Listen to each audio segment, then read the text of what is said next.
और सीधे आपको लाइव तस्वीरें दिखाते हैं। राष्ट्रपति द्रौपदी मुर्मू रायपुर पहुंची है। एम्स के दूसरे दीक्षांत समारोह में वो शामिल हुई हैं और आज से 2 दिन के छत्तीसगढ़ दौरे पर राष्ट्रपति द्रौपदी मुर्मू रहने वाली है। एनआईटी के 14वें दीक्षांत समारोह में वो शामिल होंगी। इसके बाद पुरखौती मुक्तांगन में महतारी वंदन की 9वीं किश्त वो जारी करने वाली हैं। A lifetime commitment to learning. It also will throw new ethical challenges which you need to navigate. The virtues of honesty, integrity, compassion and empathy that you have imbibed at AIIMS Raipur should guide you in your journey as healthcare professionals. I am highly overwhelmed to state that from this date you shall be ambassadors to the mission of AIIMS Raipur to provide compassionate care for the underserved.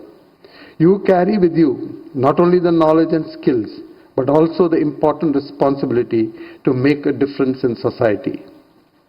Whether you choose to serve in rural areas or urban centers, in hospitals or research centers, please bear in mind that your work has the power to change lives and shape the future of healthcare in India. I urge you to make the purpose of your life meaningful and to serve humanity. I encourage you to remain committed to every given task, face every piece of challenge that comes your way fearlessly and with great patience. Shape your personality to bring the best results in the face of adverse conditions. Muster the courage to discharge your duties with full dedication and devotion and bring innovation in your approach.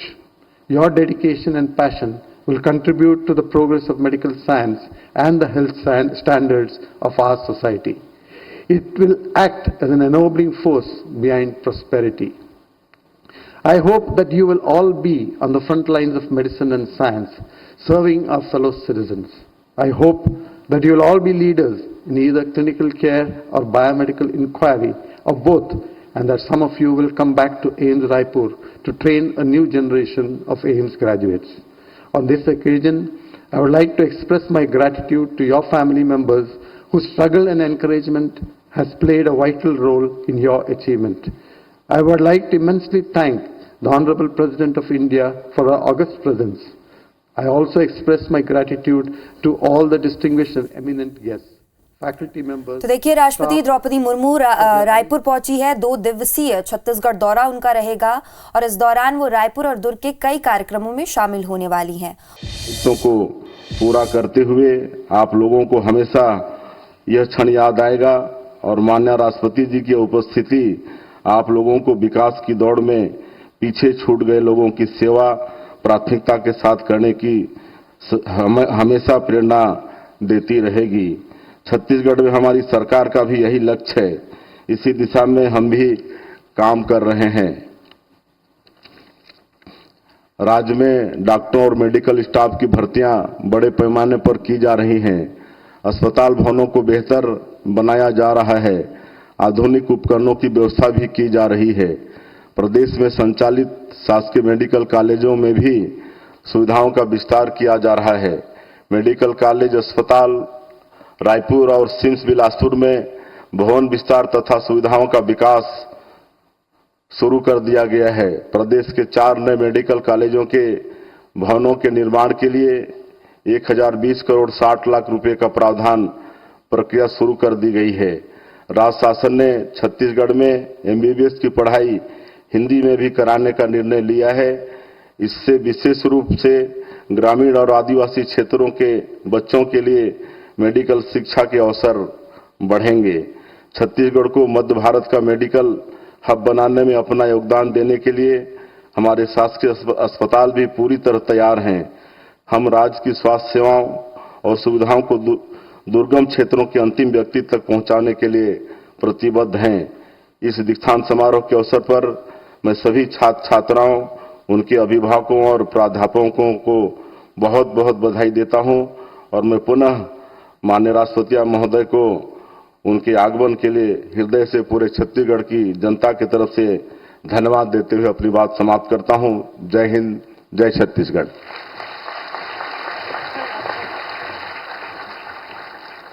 आपके सद्भावपूर्ण शब्दों के लिए हार्दिक धन्यवाद। Shri ramen Deka जी 1977 से तो राष्ट्रपति द्रौपदी मुर्मू इस वक्त 2 दिवसीय दौरे पर छत्तीसगढ़ पहुंची हुई हैं और ये जो सीधी तस्वीर आप देख रहे हैं ये एम्स की है जहां पर दूसरा दीक्षांत समारोह चल रहा है और इसमें वो पहुंची हुई हैं। आज से 2 दिन के छत्तीसगढ़ दौरे पर हैं। इसके बाद एनआईटी पहुंचेंगी और एनआईटी में 14वें दीक्षांत समारोह में भी राष्ट्रपति शामिल होंगी। इसके अलावा शाम को पुरखौती मुक्तांगन में महतारी वंदन योजना की 9वीं किश्त भी बटन दबाकर वो जारी करेंगी। प्रदेश की करीब 70 लाख महिलाओं के खाते में राशि ट्रांसफर होगी और जब से ये योजना की शुरुआत हुई है पहला मौका होगा जब समय से पहले ये राशि जारी की जाएगी। चूंकि दीपावली का मौका है और स्वयं राष्ट्रपति यहाँ पहुंची हुई हैं तो लिहाजा ये महिलाओं के लिए एक सौगात है दीपावली से पहले कि महतारी वंदन योजना की राशि इस बार समय से पहले उनके खाते में आज जारी हो जाएगी। उसके अलावा पुरखौती मुक्तांगन में आदिवासी वर्ग के लोगों से मुलाकात भी राष्ट्रपति करेंगी। राज्यपाल रमेन डेका इस वक्त संबोधित कर रहे हैं कार्यक्रम को। Among all the intellectual imbued with dynamism and optimism, it is a privilege indeed to be present on this auspicious occasion, second convocation ceremony of AIIMS Raipur.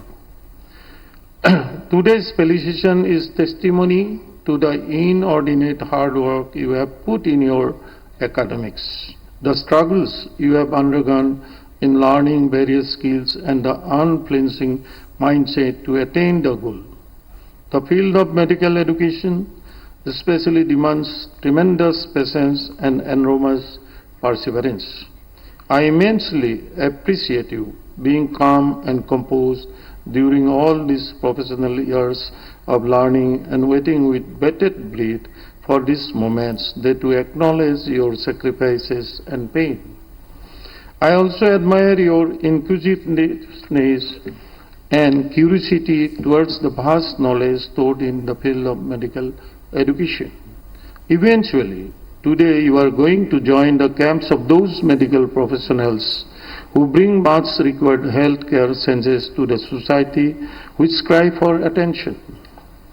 From today onwards, you will not only be the ray of hope for many, but also be pioneer in various innovative research and development process for the sake of humanity and health sciences. AIIMS Raipur has become the center of excellence in the field of medical education, providing numerous healthcare facilities and conducting research not only in Chhattisgarh but across the country. Its 30th NRF ranking in 2024 indicates the same.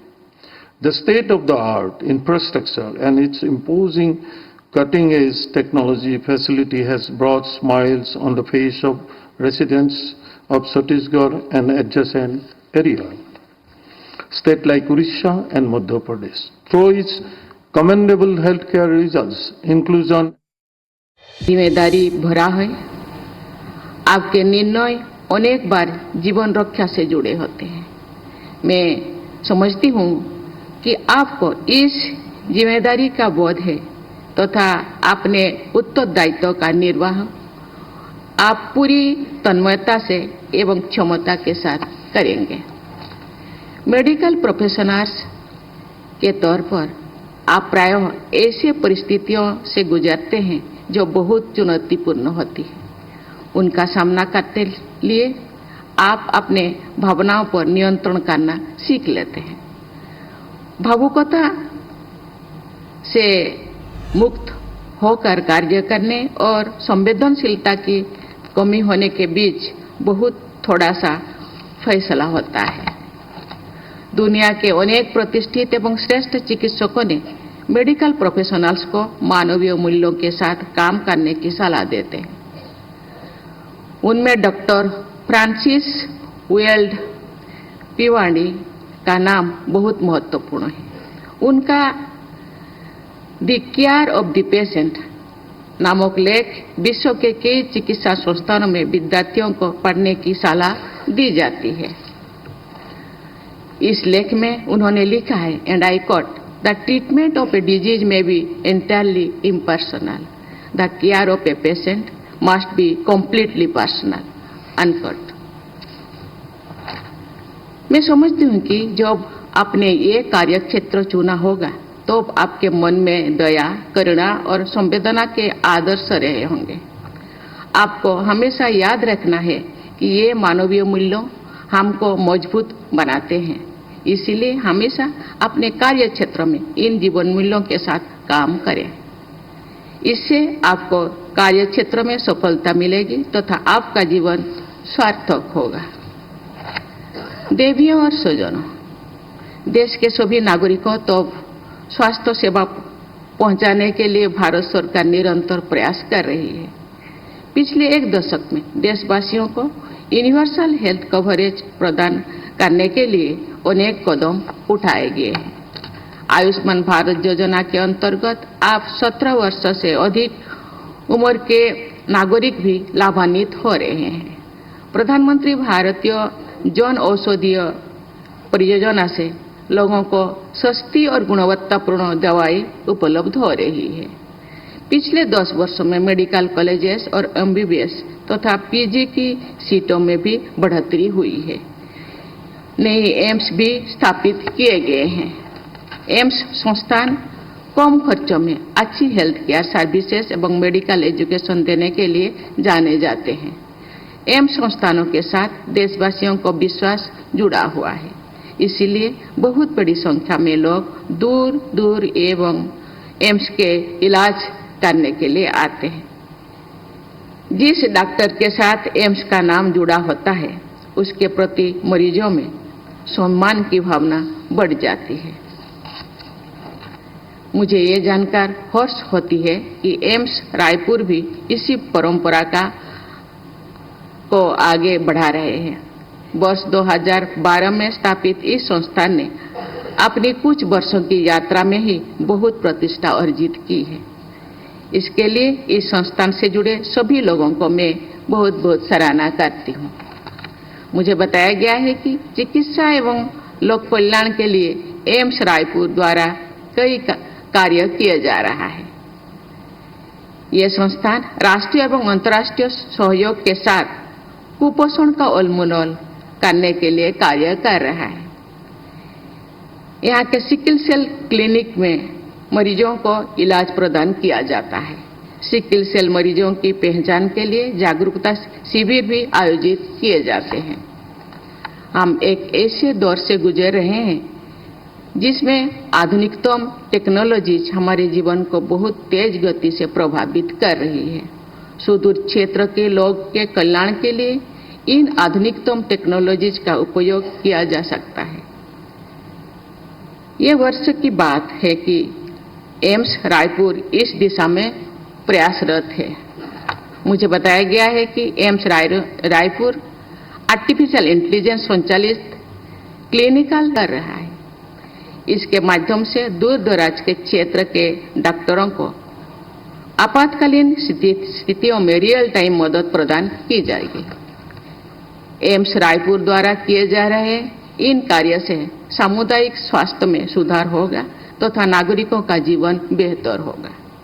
मुझे आशा है कि आने वाले समय में ये संस्थान जनहित के कार्यों में और बेहतर होगा। प्रिय विद्यार्थियों, हमने वर्ष 2047 तक एक विकसित राष्ट्र बनने का लक्ष्य रखा है।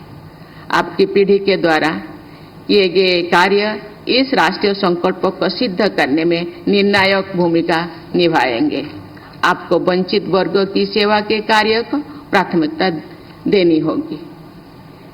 जो लोग साधन संपन्न होते हैं उनके पास अनेक विकल्प हो सकते हैं, लेकिन वंचित वर्ग के लोगों की आशाएं आप पर ही टिकी होती है।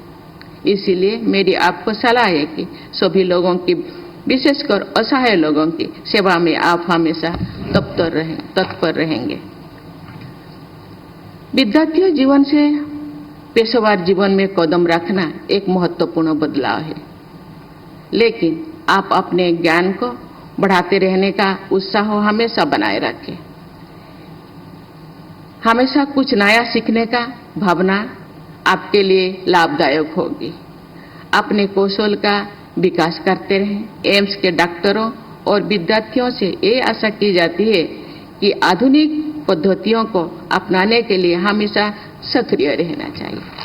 प्रिय विद्यार्थियों, मैं और एक महत्वपूर्ण बात पर आपका ध्यान आकर्षित करना चाहूंगी। कोई अवसर पर आप तनावपूर्ण वातावरण में सेवा कार्य करेंगे। अपने स्वास्थ्य की उपेक्षा ना करें, उसका ध्यान रखें। मरीजों में विश्वसनीयता बढ़ाने एवं उनका बेहतर इलाज करने के लिए आपका स्वस्थ रहना तथा स्वस्थ दिखाना अत्यंत आवश्यक है। मैं आशा करती हूँ कि आप जीवन पर्यंत सदाचार एवं अच्छे कार्य से अपने माता पिता, संस्थान एवं देश की कीर्तिमान बढ़ाते रहेंगे। मैं आशा भी करती हूँ कि आप सभी सफल एवं सार्थक जीवन हेतु आशीर्वाद में भी देती हूँ। धन्यवाद। जय हिंद, जय भारत।